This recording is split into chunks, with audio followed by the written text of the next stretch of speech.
Welcome all teams to the event safety briefing video for this weekend's Great Adventure Challenge 2025.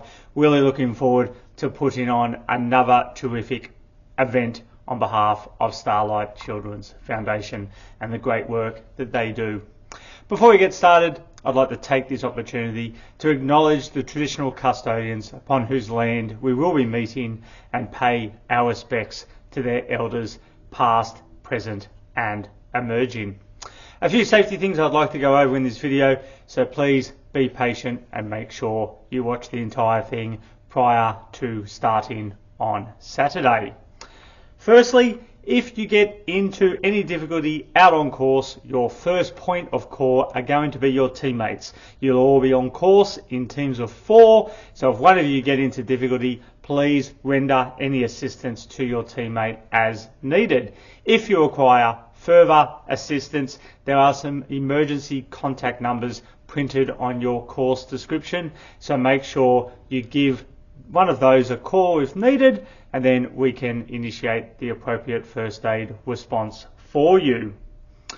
One of the big things for this event is that no roads are closed for the event, and there will be areas where you will either be crossing or travelling alongside some of those roads. As I mentioned, the roads are not closed and will have traffic travelling along them. You need to give way to the cars will not give way to you. If you're coming across any road crossing, anything like that, and there was a marshal or some traffic controllers there, they are there to stop you. They're not going to stop vehicles, so please pay attention to them. Respect their decision on when it is not safe for you to cross. A couple of seconds spent waiting for a car to go past is not going to impact your time, but disobeying them could really impact your health. So make sure you stop and pay attention to any marshals or traffic controllers. If you are travelling alongside a road, make sure you're staying in single file, staying on the left if on your bike. If you're on foot and there's a footpath, make use of the footpath to access the next location that you're trying to get to. The other thing to consider for this coming weekend is that we do not have exclusive use of the national park, and there will be other users in the park, riding, running, walking, all those sort of things. They have as much right to be there as you do, so please give them plenty of space, show them plenty of respect, allow them to enjoy the park as much as you will be. The weather for this weekend, there was plenty of showers floating around Sydney this week, and there could be some lingering into Saturday. So come prepared with some warmer clothes and rain jackets, things like that, so that you're prepared for any conditions.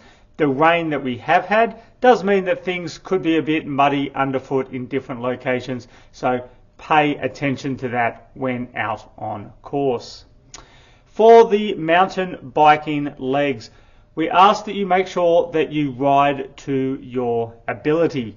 If you need to, get off, stop and walk some short sections. That will be absolutely fine. You will not be the only one doing that. So make sure you do not tackle anything outside your ability.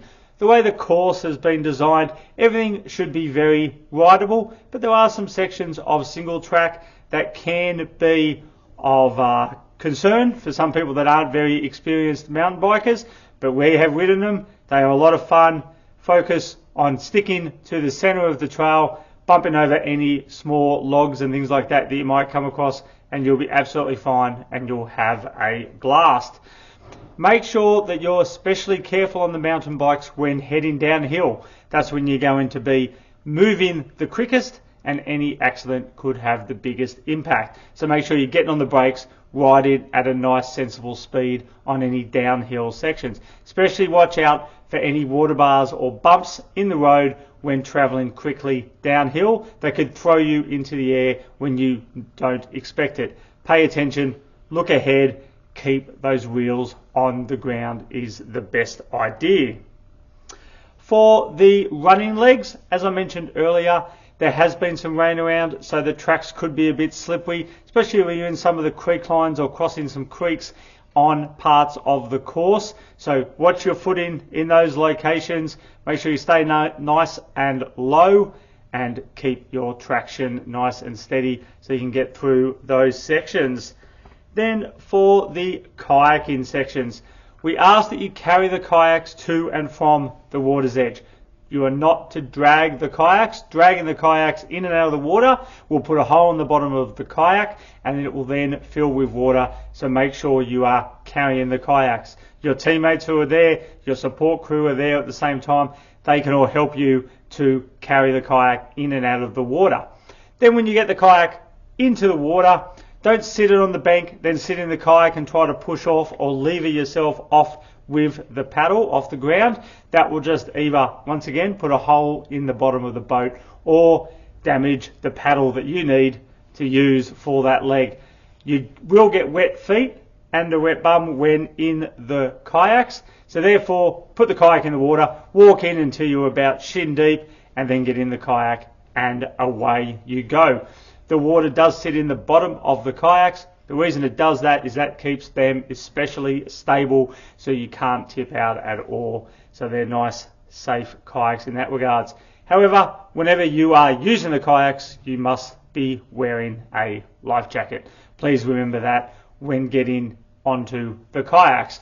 The other thing for the kayak legs is that you must be wearing footwear. To collect some of the checkpoints on the kayak leg, you might need to get out of the boat and you need to have footwear on to do that. We don't want you stepping on an oyster and cutting your foot open or anything like that. So footwear on whenever you are in the kayak leg. The good news for this event is that the kayak leg is right at the end. So even if you get wet feet and wet shoes, you don't have to wear them for long. You will be at the finish line. The other area to look at when looking at your maps in the planning phase and then when you're on the course are the out of bounds areas. The out of bounds areas are clearly marked on your map and they are not to be travelled through at all. You do not need to use the out of bounds area. There will always be a clear path marked either around or through the out of bounds area where we obviously want you to go. Please make sure you follow that route. Don't go into any of the out of bounds areas. If you are found in an out of bounds area, time penalties and heavy time penalties will apply. Equally, the 100-metre rule that I mentioned in the briefing night as well. 100-metre rule means your team must stay within 100 metres of each other at all times. I will have spotters out there keeping an eye on you, and if we find team members are splitting up, there will be penalties involved for breaking that 100-metre rule, so make sure you don't do it. As I mentioned the other night, the fastest teams are a lot closer than 100 metres apart from each other at all times anyway. Like last year, there will be lots of bonus checkpoints on the course for you. They are designed for the faster teams. They are not necessarily designed for the slower teams. But have a look at those bonus checkpoints when planning your route and planning your day and work out if the time bonuses are going to be worth it for your team to collect it.